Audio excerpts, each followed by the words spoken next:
Hello friends, welcome to my YouTube channel. आज के इस वीडियो में हम HPSC assistant professor exam Hindi के मॉक टेस्ट के प्रश्नों को देखेंगे। तो आइए बिना किसी विलंब के वीडियो स्टार्ट करते हैं। पहला प्रश्न है, भाषा के रूप में अवधि का प्रथम प्रयोग किस रचना में मिलता है? सही उत्तर है खालिक बारी।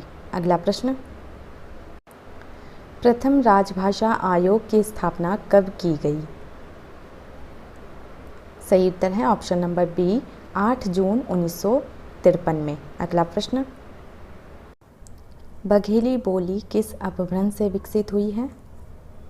सही उत्तर है अर्धमागधी। अगला प्रश्न, स्पर्श संघर्षी व्यंजन ध्वनि कौन सी है? सही उत्तर है ऑप्शन नंबर डी झ। अगला प्रश्न, हिंदी साहित्य का आलोचनात्मक इतिहास नामक ग्रंथ में किस कालावधि का साहित्य इतिहास वर्णित है?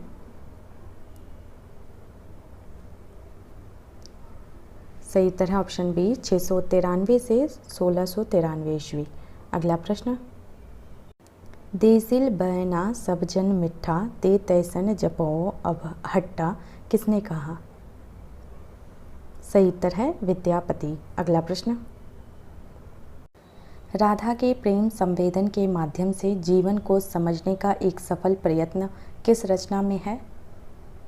सही उत्तर है कनुप्रिया। अगला प्रश्न, अयोध्या सिंह उपाध्याय हरिओद द्वारा रचित ठेठ हिंदी का ठाठ किस विधा की रचना है?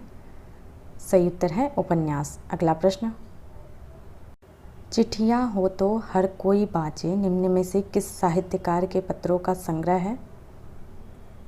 सही उत्तर है रेणु। अगला प्रश्न, रस की निष्पत्ति मूल ऐतिहासिक पात्रों में ही संभव है, यह निम्नलिखित में से किसका मानना था? सही उत्तर है भट्टलोल्लट। अगला प्रश्न, आचार्य क्षेमेंद्र ने काव्य के सूक्ष्माति सूक्ष्म अवयव से लेकर उसके विशालतम रूप को ध्यान में रखते हुए औचित्य के कितने भेद निर्धारित किए हैं? सही उत्तर है 28। अगला प्रश्न, मूल धातु से संबंधित वक्रता को कहा जाता है? सही उत्तर है पद पूर्वार्ध वक्रता। अगला प्रश्न, लिरिकल बैलेट्स किन दो कवियों की कविताओं का संग्रह है? सही उत्तर है वर्ड्सवर्थ एवं कॉलरिज की। अगला प्रश्न, किसी भाषा का साहित्य में व्यवहार ना होना इस बात का प्रमाण नहीं है कि उस भाषा का अस्तित्व ही नहीं था, यह कथन किस लेखक का है? सही उत्तर है रामचंद्र शुक्ल। अगला प्रश्न, एशिया के हरे भरे धर्म जैसे ही वे पश्चिमी विज्ञान की वास्तविकताओं के संपर्क में लाए जाते हैं, सूखी लकड़ियों का ढेर मात्र रह जाते हैं, यह कथन किस अंग्रेज अधिकारी का है? सही उत्तर है कैनिंग। अगला प्रश्न, वैज्ञानिक ज्ञान और आख्यान में विरोध और द्वंद्व संबंध पर किस चिंतक ने विचार किया है? सही उत्तर है लियोटार्ड ने। अगला प्रश्न, उदंत मार्तंड को प्रकाश में लाने का श्रेय निम्नलिखित में से किस विद्वान को दिया जाता है? सही उत्तर है ब्रजेंद्रनाथ बंदोपाध्याय। अगला प्रश्न, चौसरिया के खेल में रे जुग मिलन की आस नई अकेली रह गई रे नहीं जीवन की आस हो, कबीर की इस पंक्ति में नर्द शब्द का अर्थ है? सही उत्तर है घोटी। अगला प्रश्न, अंधेरे में कविता में काव्यवाचक किसे पितः पितः ओ कहकर संबोधित करता है? सही उत्तर है तिलक। अगला प्रश्न, अन्याय जिधर है उधर शक्ति राम की शक्ति पूजा का यह संवाद किसने किससे कहा है? सही उत्तर है राम ने विभीषण से। अगला प्रश्न, नैन चूवही जस महवट नीरू नागमती वियोग खंड की इस पंक्ति में महवट का सटीक अर्थ है? सही उत्तर है माघ की झड़ी। अगला प्रश्न, झूठा सच में किस शहर का वर्णन नहीं है? सही उत्तर है कानपुर। अगला प्रश्न, मुझे उन लोगों से ज़रा भी हमदर्दी नहीं है जो बातें तो करते हैं कम्युनिस्टों की सी, मगर जीवन है रईसों का सा, उतना ही विलासमय, उतना ही स्वार्थ से भरा हुआ। यह कथन किस उपन्यास का है? सही उत्तर है गोदान। अगला प्रश्न, उपन्यास बाण भट्ट की आत्मकथा के कथामुख प्रस्तावना वक्तव्य के अनुसार मिस कैथराइन किस राष्ट्र की निवासी थी? सही उत्तर है ऑस्ट्रिया। अगला प्रश्न, किस उपन्यास में पारंपरिक गीतों के साथ ही बाबा फरीद शाह, लतीफ़ और बुल्लेल शाह की कविताओं का बहुतायत से प्रयोग किया गया है? सही उत्तर है जिंदगी नामा। अगला प्रश्न, लाल पान की बेगम कहानी में बिरजू की माँ किसे टीसन वाली कहकर संबोधित करती है? सही उत्तर है जंगी। अगला प्रश्न, चंद्रदेव से मेरी बातें शीर्षक कहानी सर्वप्रथम किस वर्ष प्रकाशित हुई थी? सही उत्तर है 1904 में। अगला प्रश्न, आज तक कभी ऐसा ना हुआ ना कभी सुना, गजब हो गया, अंधेर पड़ गया, सिक्का बदल गया कहानी में उपर्युक्त कथन किसने किससे कहा? सही उत्तर है ऑप्शन डी, लाल बीबी ने साहनी से।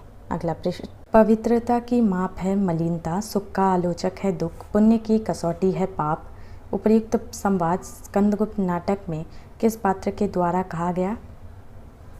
सही उत्तर है देवसेना। अगला प्रश्न, मानव कब दानव से भी दुर्दंत, पशु से भी बर्बर और पत्थर से भी कठोर, करुणा के लिए निर्वकाश हृदय वाला हो जाएगा, नहीं जाना जा सकता।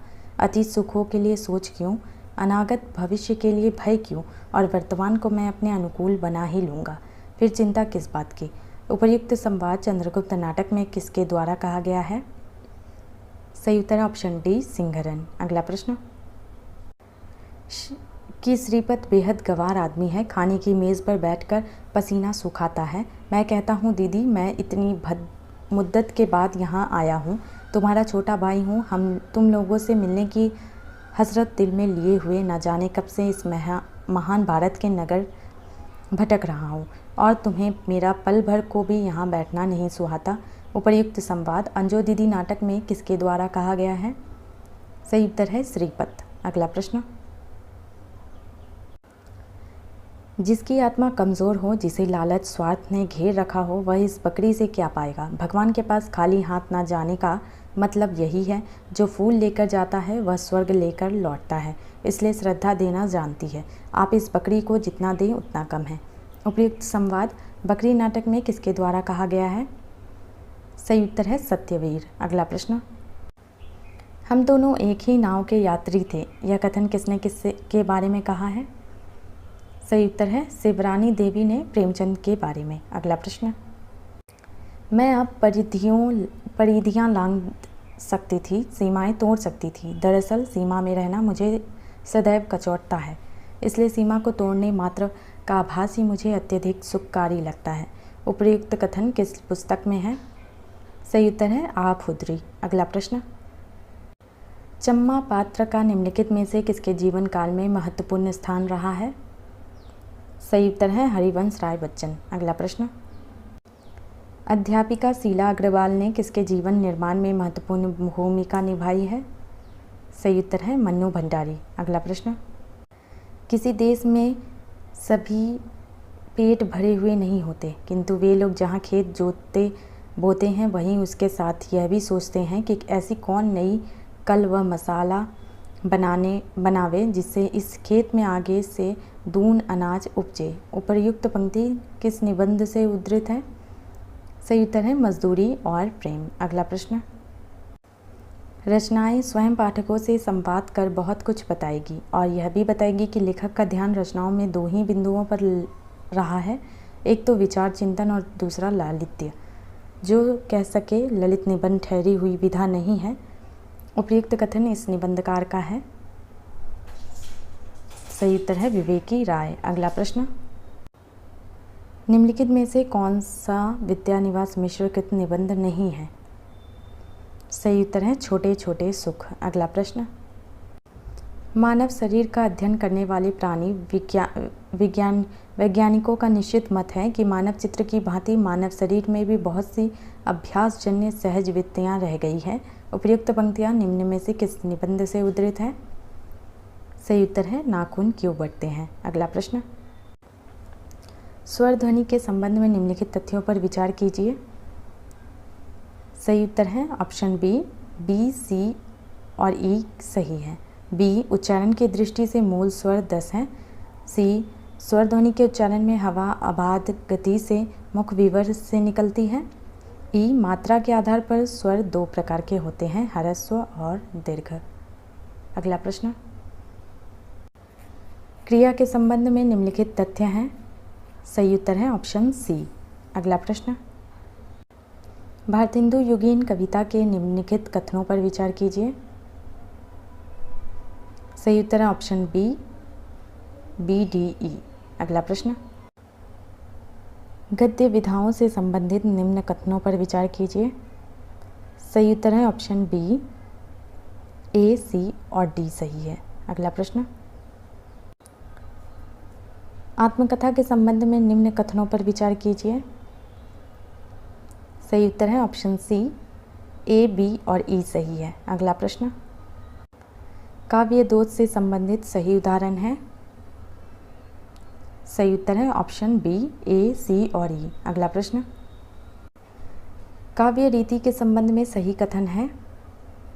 सही उत्तर है ऑप्शन ए, केवल ए, बी और सी सही है। अगला प्रश्न, कल्पना के संबंध में कॉलरिज के कथनों पर विचार कीजिए। सही उत्तर है ऑप्शन बी, ए, बी और सी सही है। अगला प्रश्न, अंग्रेजी शिक्षा के संबंध में उपयुक्त विचार है। सही उत्तर है ऑप्शन सी, ए, सी और ई। अगला प्रश्न, दलित विमर्श से संबंधित उपयुक्त कथन है।